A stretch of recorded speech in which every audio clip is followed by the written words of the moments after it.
Hail Satan. Hail Satan! Apa yang terlintas di pikiran saat mendengar kata satanik? Apakah setan, ritual gelap, atau pengorbanan? Dunia yang gelap dan penuh misteri ini seringkali disalahpahami. Tapi, apakah semua itu benar adanya? Dalam video kali ini, kita akan menyelam lebih dalam ke dalam dunia sekte satanik. Mulai dari asal-usulnya, filosofi yang dianut, hingga ritual-ritual nyata yang pernah mengguncang dunia. Ini bukan untuk mempromosikan, tapi untuk memahami.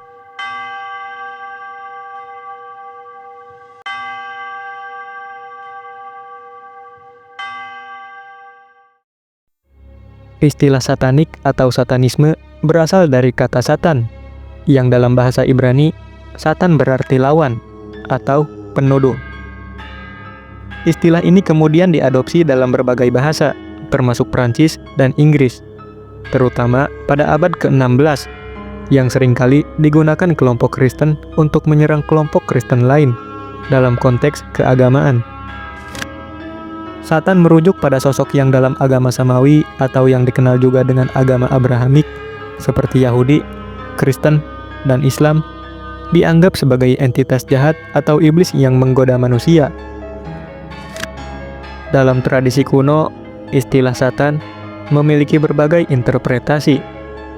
Yang paling umum adalah sebagai musuh atau penentang. Istilah ini tidak selalu merujuk pada entitas jahat yang personal, seperti yang dipahami dalam beberapa agama modern. Dalam beberapa tradisi kuno, Satan bisa merujuk pada kekuatan atau entitas yang menguji atau menentang manusia, baik untuk kebaikan maupun kejahatan. Interpretasi dalam berbagai tradisi seperti dalam Perjanjian Lama, Satan muncul sebagai anggota pengadilan surgawi yang bertindak sebagai penuntut umum. Seperti dalam kisah Ayub, di mana ia menguji kesetiaan Ayub. Dalam bahasa Yunani dikenal dengan istilah diabolos, yang berarti iblis atau setan. Secara harfiah, diabolos juga dapat diterjemahkan sebagai pemfitnah, penghasut, atau pembela kebohongan. Di dunia Kristen awal, istilah Satan mulai digunakan dalam konteks negatif untuk merujuk pada roh jahat atau iblis. Konsep ini kemudian berkembang menjadi sosok iblis yang selalu menggoda manusia untuk berdosa dan menentang Tuhan. Lalu dalam budaya-budaya awal seperti di Sumeria dan Babilonia, Satan bisa menjadi manifestasi dari kebaikan dan kejahatan, bertindak sebagai pembawa pesan atau roh yang berhubungan dengan alam. Konsep Satan mengalami perkembangan yang signifikan dari waktu ke waktu.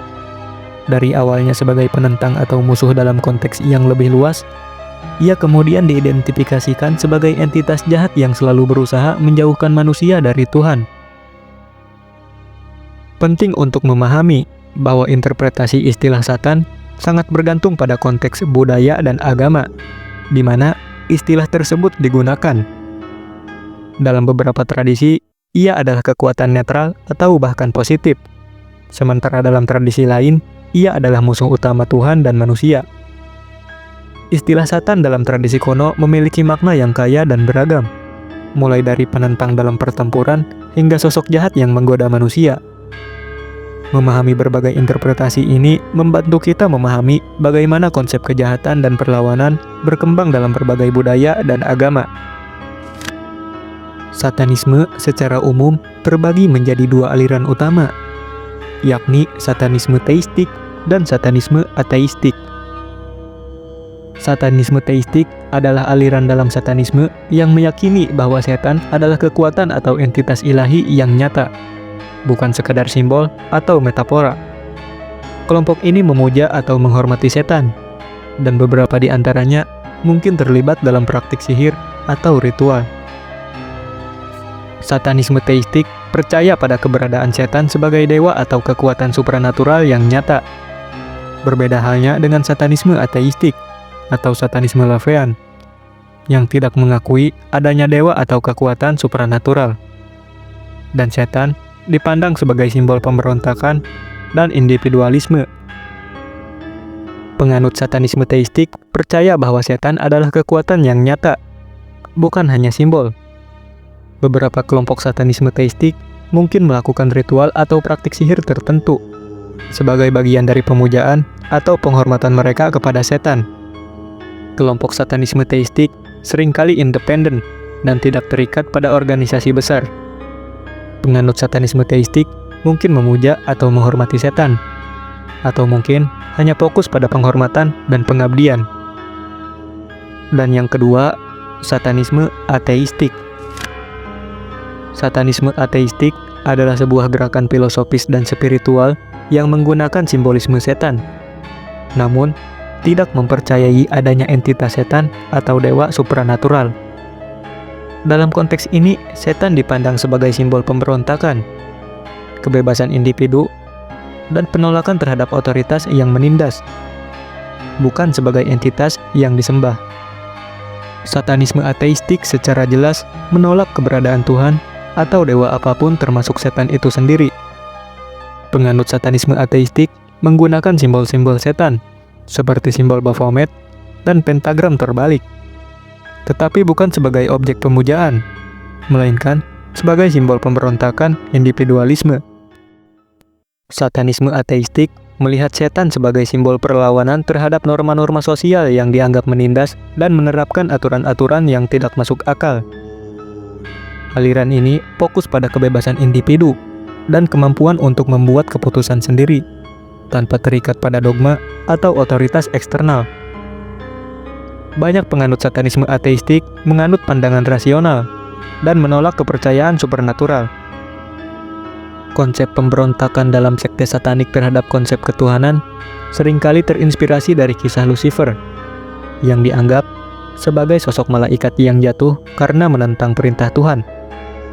Dalam tradisi satanisme, Lucifer sering dipandang sebagai simbol pemberontakan, kebebasan berpikir, dan penolakan terhadap otoritas yang absolut, termasuk otoritas Tuhan yang diyakini dalam agama-agama tradisional. Berikut adalah beberapa inspirasi yang diambil dari kisah Lucifer tentang pemberontakan, kebebasan berpikir, penolakan otoritas, hingga keinginan untuk kekuasaan. Lucifer menolak tunduk pada Tuhan, dan dalam satanisme, ini menjadi simbol pemberontakan terhadap dogma agama dan sistem nilai tradisional. Lucifer menolak untuk menerima segala sesuatu secara dogmatis dan memilih untuk mencari pengetahuan sendiri, yang menjadi nilai penting dalam satanisme. Lucifer menolak otoritas Tuhan dan menjadi simbol perlawanan terhadap segala bentuk otoritas yang menindas, termasuk otoritas agama dan negara. Meskipun Lucifer jatuh, ia digambarkan memiliki ambisi dan keinginan untuk berkuasa, yang dalam konteks satanisme bisa menjadi dorongan untuk mencapai diri sendiri. Namun, penting untuk dicatat bahwa interpretasi kisah Lucifer dan penerapannya dalam satanisme sangat beragam dan kompleks. Tidak semua satanis melihat Lucifer sebagai sosok yang positif, dan ada berbagai aliran pemikiran dalam satanisme yang memiliki pandangan berbeda tentang Lucifer dan konsep ketuhanan. Lalu, apa saja simbol-simbol yang sering dikaitkan dengan satanisme? Simbol satanis yang paling umum dijumpai antara lain seperti pentagram terbalik, bintang berujung 5 yang terbalik, seringkali dengan satu titik menghadap ke bawah, yang melambangkan penolakan terhadap simbolisme Kristen dan penghinaan terhadap nilai-nilai tradisional. Yang kedua, simbol Baphomet, sosok berkepala kambing dengan sayap dan tubuh manusia, sering dikaitkan dengan okultisme dan satanisme. Yang ketiga, simbol salib terbalik, sebuah salib yang terbalik yang melambangkan penolakan terhadap agama Kristen dan Yesus Kristus. Yang keempat, simbol monokornuto, sebuah gerakan tangan dengan jari telunjuk dan kelingking terentang, yang juga dikenal sebagai tanduk setan. Yang kelima, simbol angka 666, dikenal sebagai angka binatang. Dalam kitab Wahyu, sering dikaitkan dengan setan dan kejahatan. Yang keenam, Sigil of Lucifer. Simbol yang terkait dengan Lucifer seringkali digambarkan sebagai bintang berujung 5 atau segi 6. Yang ketujuh, God of Mendes. Kepala kambing dengan tanduk yang melambangkan kesuburan dan kekuatan. Seringkali digunakan dalam ritual satanis. Dan kemudian, simbol Monopiko. Sebuah gerakan tangan yang menunjukkan simbol jari tengah, yang dapat dianggap sebagai simbol kemarahan atau penolakan. Selain simbol-simbol utama tersebut, ada juga beberapa simbol lain yang terkait dengan satanisme, seperti obor di atas tanduk yang melambangkan pencarian pengetahuan, dan mata yang melihat seperti simbol Illuminati yang melambangkan penguasaan. Meskipun simbol-simbol ini sering dikaitkan dengan satanisme, penting untuk dicatat bahwa penggunaannya dan maknanya dapat bervariasi tergantung pada konteks dan individu yang menggunakannya. Gereja Katolik memainkan peran penting dalam membentuk citra setan dalam sejarah satanisme, melalui doktrin, pengajaran, dan perannya dalam masyarakat. Gereja secara langsung dan tidak langsung berkontribusi pada konstruksi dan persepsi setan sebagai figur yang jahat dan berlawanan dengan kebaikan. Gereja Katolik melalui kitab suci dan teologinya memperkenalkan setan sebagai musuh utama Tuhan dan manusia. Setan digambarkan sebagai sosok jahat yang suka menggoda, menipu, dan menyebabkan kejatuhan manusia. Gereja menggunakan mimbar dan pengajaran untuk menekankan pentingnya menjauhi setan dan segala godaannya. Khotbah-khotbah seringkali menggambarkan setan sebagai ancaman nyata yang harus diwaspadai dan dilawan.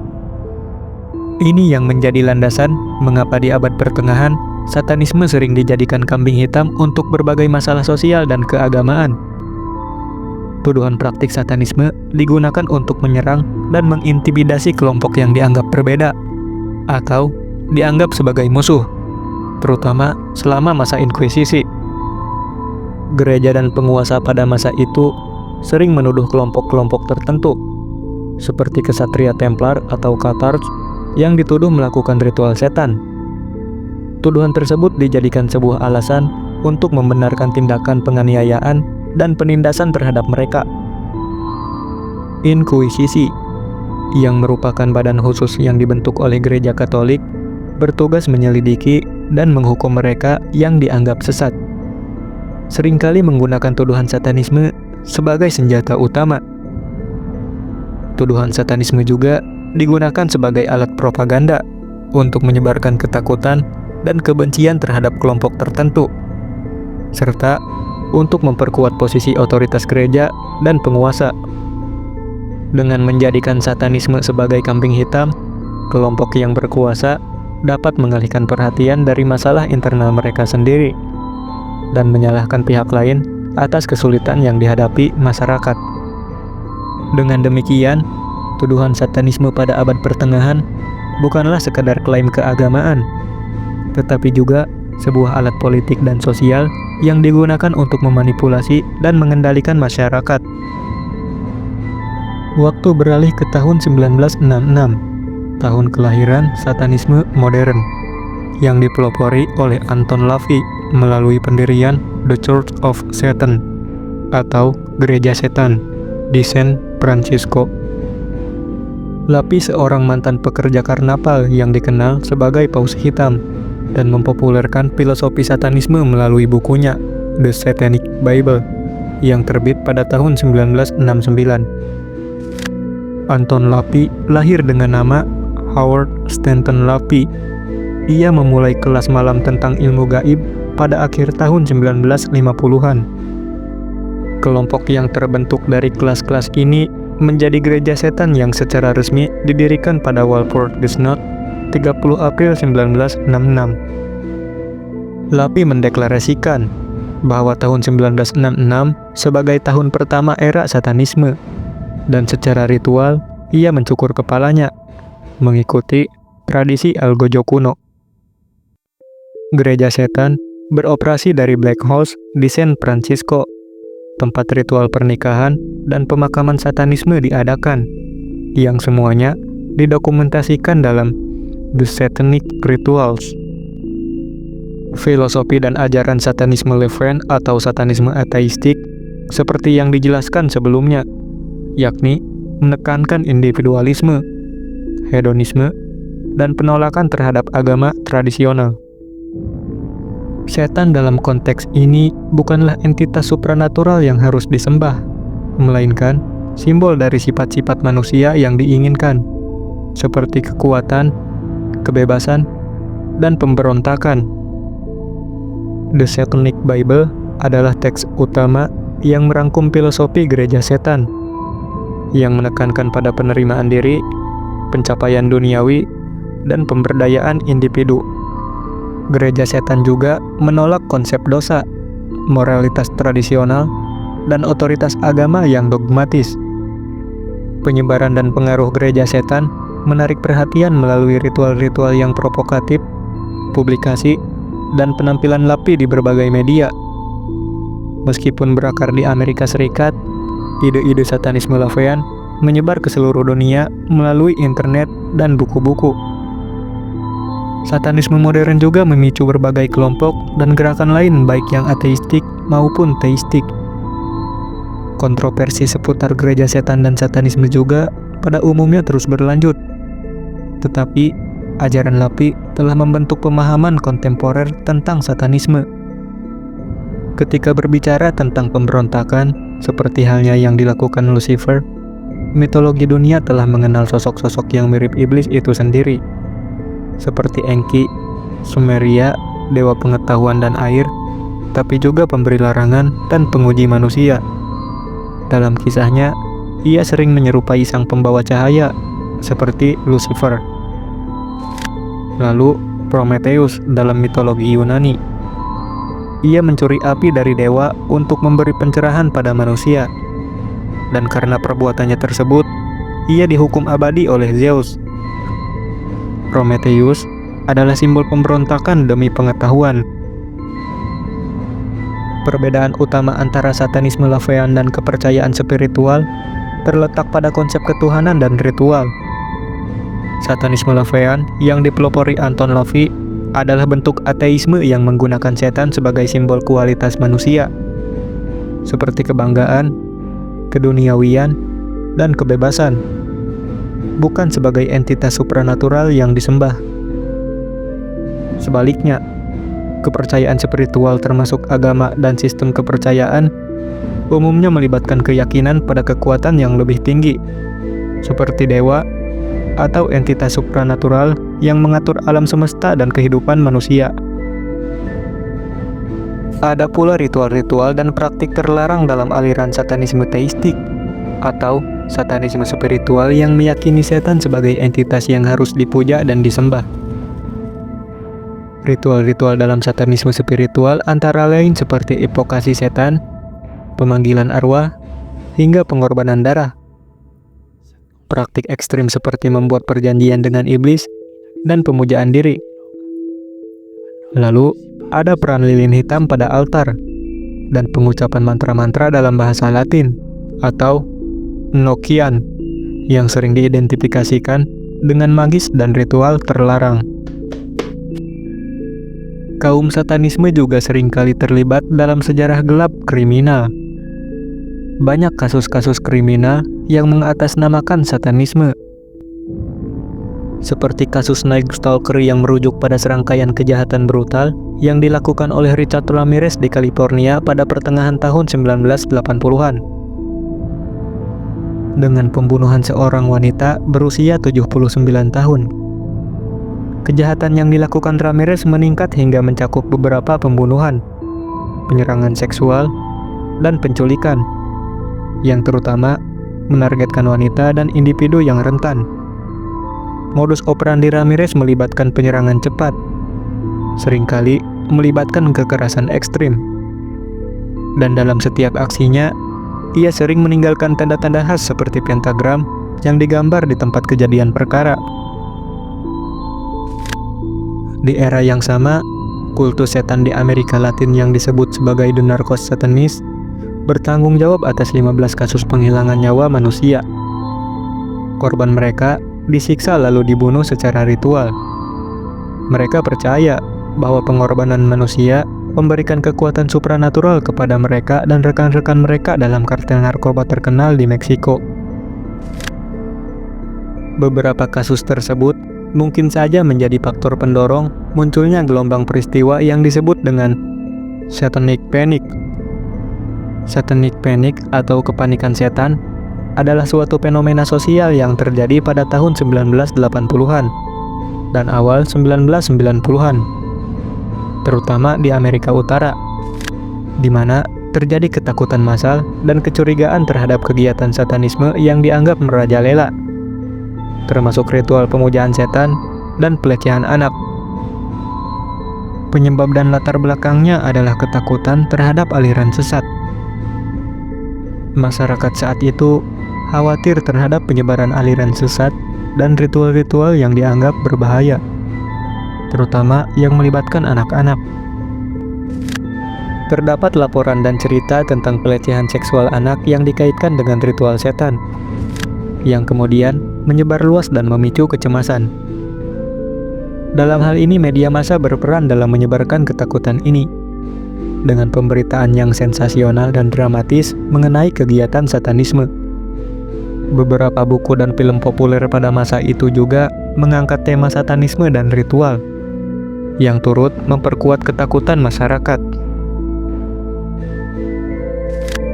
Kepanikan ini berdampak pada psikologis dan berbagai aspek kehidupan masyarakat, seperti munculnya tuduhan palsu terhadap individu dan kelompok, serta gangguan pada proses hukum. Banyak orang yang dituduh terlibat dalam kegiatan satanisme, bahkan tanpa bukti yang jelas. Beberapa kasus pengadilan yang terkait dengan Satanic Panic berakhir dengan pembebasan terdakwa setelah bertahun-tahun di penjara. Kepanikan ini juga memicu perdebatan dan pergeseran budaya terkait isu-isu seperti kebebasan beragama, kekerasan, dan pelecehan anak.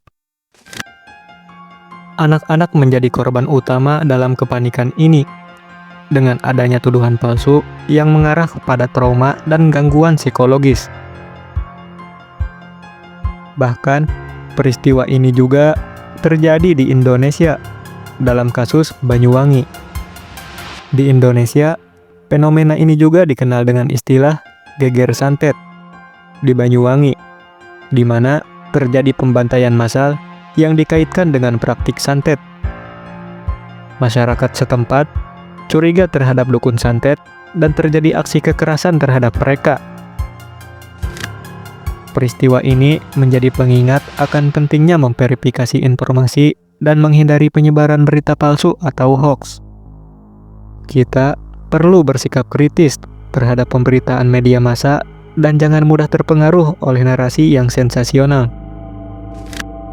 Dan juga perlu adanya upaya perlindungan anak yang lebih baik dari segala bentuk kekerasan dan pelecehan. Secara keseluruhan, Satanic Panic adalah contoh bagaimana ketakutan dan kecurigaan yang tidak berdasar dapat menyebar luas dan menimbulkan dampak negatif yang signifikan dalam masyarakat. Sekte satanisme menimbulkan banyak kontroversi yang memicu munculnya pertanyaan hingga berbagai teori-teori konspirasi. Adakah satanisme di balik kekuasaan? Lalu, seperti apa teori konspirasi tentang elit dunia, Hollywood, politik, dan simbolisme? Rahasia di balik organisasi rahasia, seperti Freemason, Illuminati, hingga Ordo Gelap. Kasus nyata Bohemian Group, hingga ritual tersembunyi yang diduga dilakukan tokoh elit. Dalam budaya populer khususnya seni dan musik, satanisme seringkali menjadi subjek kontroversi dan spekulasi. Meskipun ada yang menganggapnya sebagai bentuk pemberontakan dan ekspresi artistik. Di sisi lain, penerapan unsur satanisme di dalam budaya populer dilihat sebagai ancaman serius terhadap nilai-nilai tradisional dan agama. Satanisme dalam musik. Genre musik seperti black metal dan death metal secara eksplisit sering menggunakan simbol-simbol dan lirik yang terkait satanisme, seringkali untuk tujuan estetika atau pemberontakan. Beberapa orang percaya bahwa pesan-pesan satanis dapat disembunyikan dalam rekaman musik yang dapat didengar jika diputar terbalik. Meskipun klaim ini masih menimbulkan pertentangan. Pada peristiwa Satanic Panic, banyak orang percaya bahwa musik populer, terutama musik metal, seringkali mempromosikan satanisme dan dapat membahayakan anak-anak. Hal ini juga yang menyebabkan konser-konser musik bergenre black metal seringkali menghadapi penolakan dan pembatalan. Beberapa seniman menggunakan simbol satanisme seperti pentagram, tanduk, dan angka 666 untuk tujuan estetika atau sebagai pernyataan kontroversial. Di dunia film Rosemary Baby dan The Omen dikaitkan dengan satanisme dan telah dianggap mempopulerkan citra-citra yang menyeramkan. Beberapa karya sastra juga mengeksplorasi tema-tema satanisme, seringkali sebagai cara untuk mengkritik nilai-nilai tradisional dan otoritas. Meski begitu, tidak semua pengguna simbol satanis adalah penganut satanisme. Banyak orang menggunakan simbol satanisme hanya sebagai ekspresi artistik atau mengikuti tren tanpa benar-benar menganut keyakinan satanis. Namun hal tersebut selalu saja menimbulkan pertanyaan, apakah ini ekspresi seni atau ajaran terselubung? Akhir dari semua kisah gelap, pada akhirnya bukan tentang setan, tapi tentang manusia. Selama ribuan tahun, kita menunjuk keluar, menyalahkan iblis, roh, dan kuasa jahat atas setiap kejahatan yang terjadi. Kita menyebut nama setan untuk segala bentuk kekacauan dan penderitaan. Tapi, bagaimana jika yang kita sebut setan hanyalah refleksi dari bayangan diri kita sendiri? Satanisme sebagai cermin. Satanisme dalam segala bentuk dan interpretasinya bukanlah jawaban. Ia adalah pertanyaan. Bukan apa yang disembah, tapi apa yang kita sangkal dari diri kita sendiri. Setiap simbol, setiap ritual, setiap kutipan dari The Satanic Bible bukan sekedar serangan terhadap agama, melainkan undangan untuk melihat ke dalam jurang yang kita hindari. Hasrat, ego, kekuasaan, kebebasan mutlak. Kebebasan tanpa moral. Apakah sebuah anugerah atau kutukan? Di satu sisi, kita mendambakan kebebasan absolut, menolak dikekang, ingin jadi penguasa atas diri dan nasib kita sendiri. Tapi kebebasan ekstrim datang dengan harga. Tanpa hukum, tanpa belas kasih, tanpa dosa. Karena tidak ada lagi konsep dosa. Lalu, apa yang membedakan manusia dari iblis jika semua batasan telah kita bakar? Moralitas bukan hanya rantai. Kadang, ia adalah satu-satunya jembatan yang mencegah kita menjadi binatang yang tahu cara berpikir. Lalu, takut pada setan atau takut pada diri sendiri? Akhirnya pertanyaan itu menyisakan satu ruang. Apa sebenarnya yang kita takutkan? Setan yang berdiri di balik neraka? Atau kemungkinan bahwa jika semua hukum sosial dan agama dihapuskan, atau kita sendirilah yang akan menyalakan apinya? Setan mungkin tidak pernah ada di luar. Ia hidup dalam setiap keputusan kita. Untuk memilih kekuasaan di atas kasih, kekejaman di atas pengampunan, dan kebebasan tanpa jiwa. Mungkin satu-satunya pertempuran sejati bukan antara setan dan Tuhan, tapi antara dua sisi dalam diri manusia. Satu ingin mencintai, dan satu ingin menguasai. Dan dalam cermin yang kita sebut satanisme, kita akhirnya melihat wajah siapa yang sebenarnya kita lawan. Bukan monster, tapi diri sendiri.